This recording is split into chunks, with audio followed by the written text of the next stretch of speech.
नमस्कार प्रेक्षकांनो, लग्नानंतर होईलच प्रेम आजचा भाग आपण बघणार आहोत. वसू आत्या विक्रमला म्हणत असते की सांग ना आता कसं करूया, म्हणजे बघ ना पार्थने सुद्धा आता रम्यावर विश्वास दाखवतोय, सांग ना काय करूया. विक्रम म्हणतो तुम्ही जरा तुमच्या रूममध्ये जा. वसू आत्या म्हणते असा का वागतोयस तू विक्रम, अरे कधीतरी कोणीतरी माझ्या रम्याचा सुद्धा विचार करा ना, आयुष्य तिने पार्थसाठी खर्च केलंय.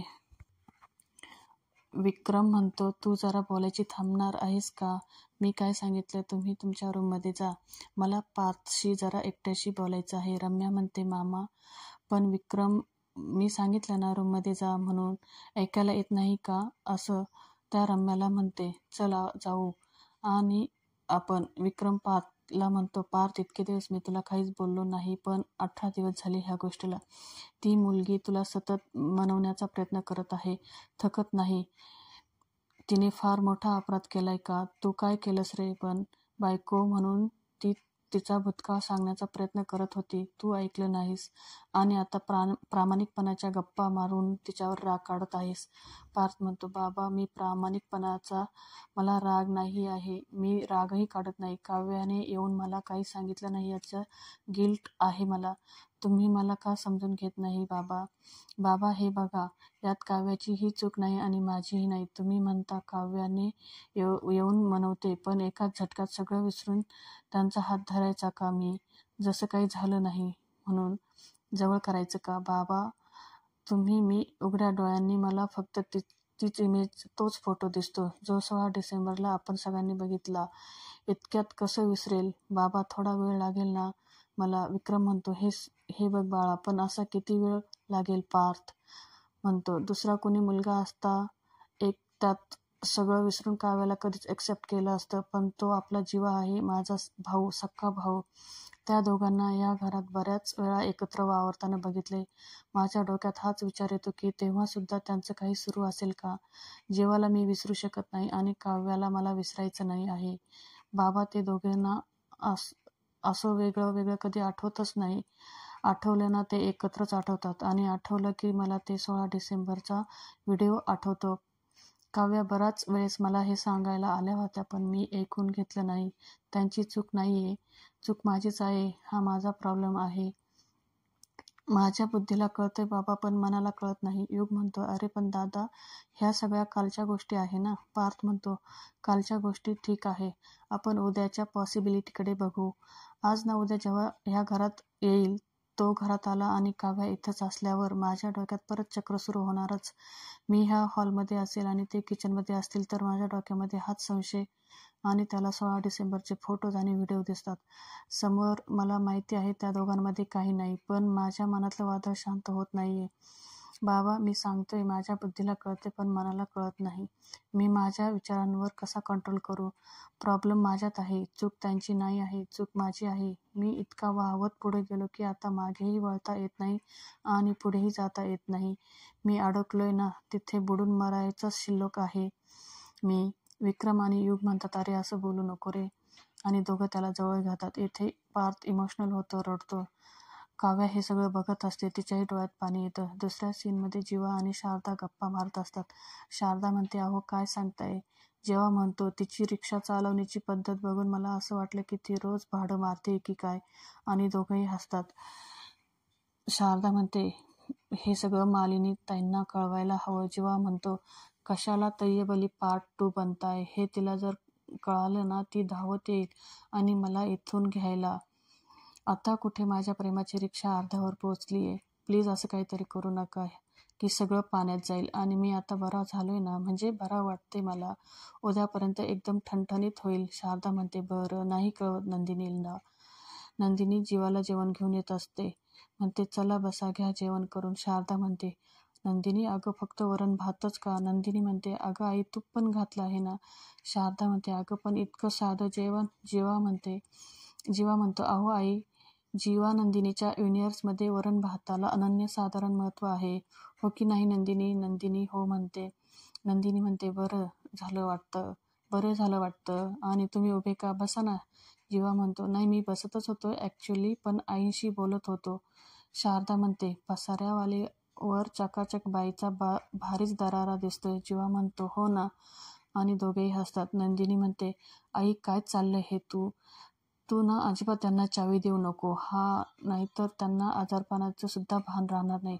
जीवा म्हणतो, बघितलं ना? नंदिनी म्हणते, काय बघितलं? कळत नाही का? जीवा म्हणतो, अगं असं काय करते? ऐंशी गप्पा पण मारू नको का मी?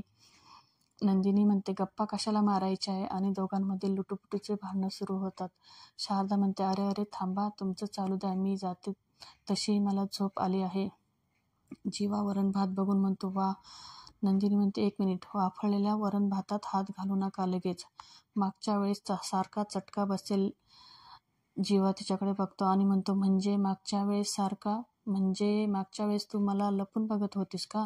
आणि नंदिनीचा चेहरा गोरा मोहरा होतो. नंदिनीला आठवतं जीवाने गरम गरम वरण भातात हात घातल्यावर कसा हात भाजलेला. तिला जीवा म्हणतो, हां म्हणजे तू खरंच मला मागच्या वेळेस चोरून बघत होती, लब्बाड. नंदिनी म्हणते, जेवा मुकाट्याने, औषधं पण घ्यायची आहे. जीवा म्हणतो, स्वतःहून खावंसं वाटत नाही. नंदिनी म्हणते, असं कसं? थोडं तर खावंच लागेल ना, तुम्हाला औषधं पण घ्यायची आहे. जीवा म्हणतो, नाही मी जेवला असतो, पण काय आहे ना की ॲलर्जीमुळे हा हात उचलतच नाही माझा. उचलण्याचा खूप प्रयत्न करत आहे पण तो हलतच नाही. अगं बघ ना नंदिनी. नंदिनी म्हणते, हो का? मग ह्या हाताने खा ना. जीवा म्हणतो, करेक्ट आहे तुझं, माझ्या डोक्यात हा विचार आला पण हात एवढाच हलतोय, तो खरंच नाही हलत ग. नंदिनी म्हणते, अच्छा मग आता काय करायचं? जीवा म्हणतो, तू भरव ना. नंदिनी म्हणते, मी? अहो. जीवा म्हणतो, अगं असं आजारपणात माणसाचे लाड करावेत. आजारपणात समोरच्यांना भरवलं ना, दुखणं एकदम हलकं वाटू लागतं आणि औषधही गोड लागू लागतं. नंदिनी म्हणते, बसा, मला कळत नाही असं समजू नका. जीवांची नौटंकी चालूच असते. तर जीवा म्हणतो, हे असं नाही, जीवा स्टाईलने भरवणार. नंदिनी म्हणते, हा घास आईचा. जीवा म्हणतो, माइंड ब्लोईंग. नंदिनी म्हणते, हा घास बाबांचा. जीवा म्हणतो, म्हणजे तय्यबलीचा का? नंदिनी त्याच्याकडे रागाने बघते. जीवा म्हणतो, आणि हा घास? नंदिनी म्हणते, नंदिनीचा. जीवाला ठसका जातोय. तर नंदिनी म्हणते, अहो सावकाश, पाणी घ्या. जीवा म्हणते, नंदिनीच्या घासानेच ठसका गेला. जीवा म्हणतो, बाय द वे, तू रिक्षा छान चालवतेस ग. नंदिनीला इथे राग येतो आणि ती मागे हात घेते. जीवा सॉरी म्हणतो. दुसऱ्या सीनमध्ये रम्या व स्वात्या दाखवतात. रम्या आपलं आवरून ऑफिसला निघालेली असते. रम्या व स्वात्यांना म्हणते, काय बघतीस ग? पण व स्वात्यांचं लक्ष नसतं. रम्या व स्वात्यांना हाताने इशारा करून कानातले इयरफोन काढायला सांगते. व स्वात्यांना म्हणते, काय म्हणालीस? रम्या म्हणते, काय बघतेस तू? व स्वात्या म्हणतात, अगं ते जीवाने व्रत घेतलं ना 21 दिवसांचं, त्यातले 19 दिवस संपले. आता उरलेले 3 दिवसात तो काय करामत करणार आहे ते बघत होते. रम्या म्हणते, काही होणार नाही, 21 दिवस पूर्ण झाले ना की नंदिनी म्हणेल, बाबा निघून जा आता इथून, बस. आणि दोघेही हसतात. व स्वात्या म्हणतात, एक मिनिट, तू ऑफिसला का चालले आज? रम्या म्हणते, अगं म्हणजे त्या म्हणतात, अगं वर्क फ्रॉम घेणार होती ना तू? रम्या म्हणते, अगं हो, पण पार्थ टॉप 20चा अवॉर्ड मिळाला ना, तेव्हापासून आपल्या कंपनीकडे खूप प्रोजेक्ट आले आहे आणि मी आणि पार्थने एक कॉन्सेप्ट डेव्हलप केली होती, त्याचं प्रेझेंटेशन आहे आज. आणि आता तू बघ मी पार्थला कसं इम्प्रेस करते ते. स्वात्या म्हणतात, काव्या असताना कसं इम्प्रेस करणार आहेस तू? रम्या म्हणते, होणार ग आई, कारण तिच्याकडच्या त्या फडतूस बोक्याचा काही उपयोगच होणार नाही. व स्वात्या म्हणतात, का? रम्या म्हणते, कारण पार्थ घरातच नसेल. ह्या सगळ्या कामामुळे तो घरात कमी आणि माझ्याबरोबर ऑफिसमध्ये जास्त असेल आणि तसाही त्यांच्याकडे खूप कमी वेळ राहिला आहे. हा 6वा महिना संपला की त्यांचा आणि पार्थचा डिव्होर्स कन्फर्म. आणि इथे दोघेही हसतात. इकडे पार्थ त्याच्या रूममध्ये फोनवर बोलत असतो आणि म्हणत असतो, हो मी रेडी झालो आहे आणि लगेच निघतो. तेथे युग येतो. पार्थ म्हणतो, अरे हॉस्टेलला जायची तयारी झाली म्हणतो. युग म्हणतो, हो. पार्थ म्हणतो, सगळ्यांना भेटलास? सगळ्यांचे आशीर्वाद घेतलेस? सगळ्यांना बाय बोललास का? युग म्हणतो, अरे हो, सगळ्यांना भेटलोय, सगळ्यांचा आशीर्वाद घेतलाय, स्पेशली काव्या वहिनींना सुद्धा भेटलो आहे.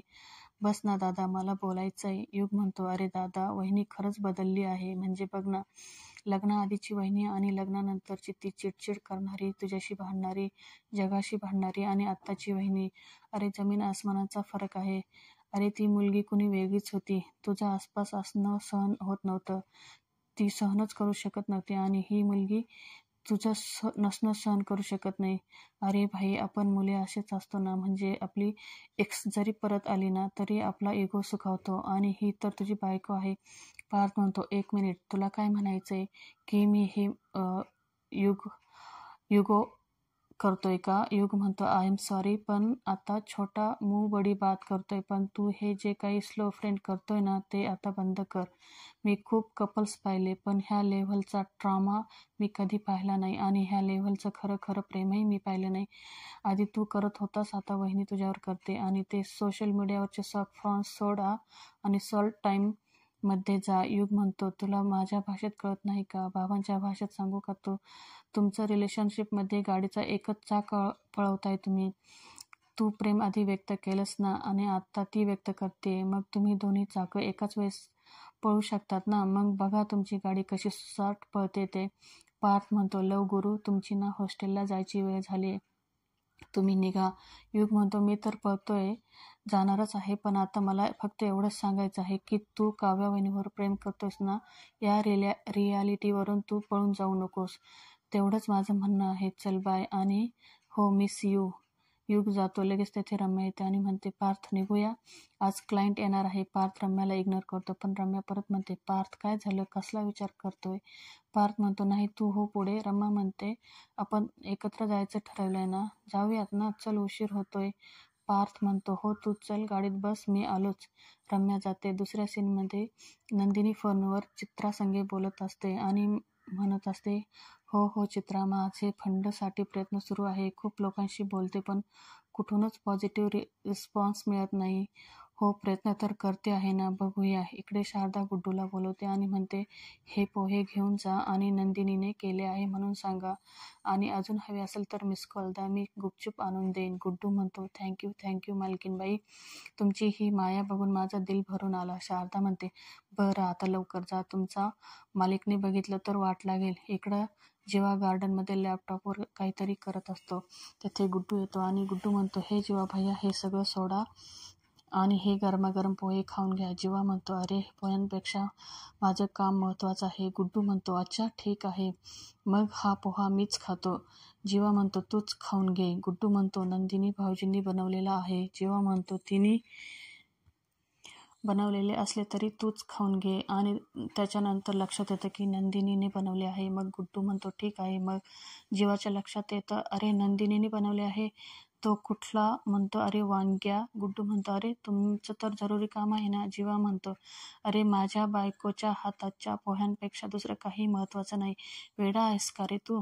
आणि पोहे खातो, अरे क्या बात है, वा कमाल. गुड्डू म्हणतो, हम भी खाते है. जीवा म्हणतो, अरे नंदिनी मीठ घालायची विसरली वाटतं. दुसरीकडे पार्थ ऑफिसमध्ये बसलेला असतो. रम्या आणखीन जण असतात. रम्या बोलते, आपल्या नवीन प्रोजेक्टचं नाव असेल सिक्सर. मुद्दामच थोडा क्रिकेटचा फील ठेवलाय. सिक्सर हे नाव देण्यामागचा थॉट असा आहे की आपल्या ह्या प्रोजेक्टमध्ये 6 मेन गोष्टी असतील. फर्स्ट, आपल्या घरात असेल शांत सुंदर देवघर. Second, swimming pool. Third, party area. Third, play area for kids. 4, mini theatres. Open terrace cafe. आणि 6, वर्क फ्रॉम होमसाठी वर्क रूम. ह्या 6 गोष्टी आपल्या कस्टमरला आपल्या प्रोजेक्टमध्ये घर विकत घ्यायला भाग पाडतील. पार्थ म्हणतो, कसा वाटला आमचा हा प्रोजेक्ट सिक्सर? त्यातला एक जण म्हणतो, नथिंग. तुम्ही जे आता ऑफर केलं ना, आत्ताच्या सगळ्याच बिल्डिंगमध्ये आहे. यात वेगळेपणा असा काय आहे? पार्थ म्हणतो, वेगळेपणा? दुसरा एक जण म्हणतो, हो, या प्रोजेक्टला एक नवीन लेवल लागेल. ते म्हणजे project by of the top 20 architect Parth Deshmukh. आणि तसंही लोक तुम्हाला रोल मॉडेल म्हणून ओळखायला लागले. सो मिस्टर पार्थ, यात काहीतरी चेंज हवा आहे. मला असं वाटतं काहीतरी मिसिंग आहे. दुसऱ्या सीनमध्ये नंदिनी आणि तिचे वडील डायनिंग टेबलवर असतात. नंदिनी म्हणते, सॉरी बाबा, मी मीठ टाकायची विसरले. धनंजय म्हणतो, काही हरकत नाही. धनंजय म्हणतो, नंदिनी म्हणते, मी पोहे वाढू का आणखीन? धनंजय म्हणतो, बस, मला तुझ्याशी बोलायचं आहे. नंदिनी बसते. धनंजय म्हणतो, बेटा काय चाललं आहे तुझ्या डोक्यात? कसलं टेन्शन आहे? नंदिनी म्हणते, नाही बाबा, कसलं नाही. धनंजय म्हणतो, नाही कसं म्हणते? मला तुझ्या चेहऱ्यावर दिसतं ना. बोल ना नंदिनी. म्हणते काही नाही बाबा, आनंद निवासचे सगळे फंड संपले आहे. जवळजवळ 5 लाख रुपयाच्या फंडाची गरज आहे आणि आता पैशाची जमवाजमव कुठून करू मला काही कळत नाही. फंडिंग वाचून सगळी कामं अडून राहतात आणि आजच्या आज पैसे जमा झाले नाही तर मला माझी FD तोडावी लागतील. धनंजय म्हणतो काही गरज नाही, मी चेक देतो. नंदिनी म्हणते नाही नाही बाबा नको बाबा, मी करेल मॅनेज.